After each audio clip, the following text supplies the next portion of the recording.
আপনার এখন কুকুর, কিন্তু চিটাঙে বলে হুত্তা। শুনছেন? ভয়ঙ্কর এক ভাষা চট্টগ্রামে। ডিওজি ডগ, প্রাথমিক স্কুলে পড়ায়, পড়ো বাবারা, ডিওজি ডগ, ডগ মানে হুত্তা, ডিওজি ডগ, ডগ মানে হুত্তা। তারপরে বানান শিখায়, ব্ল্যাকবোর্ডে লিখে পড়ো ক ল স ঠিল্লা, মানে কলসকে ওরা আঞ্চলিক ভাষায় বলে ঠিল্লা, এজন্য বাচ্চাদের শিখায় পড়ো ক ল স ঠিল্লা।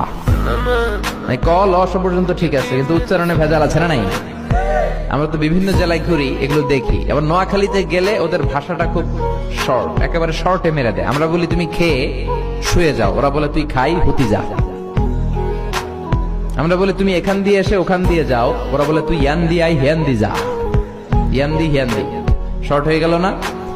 তো আমার মাহফিল নোয়াখালী সেনবাগে, হ্যাঁ, তাই আমি বললাম ও সেনবাগের ভাইয়েরা, আপনারা পানিরে কি কন? কয় হানি। পান রে কি কন? কয় হান।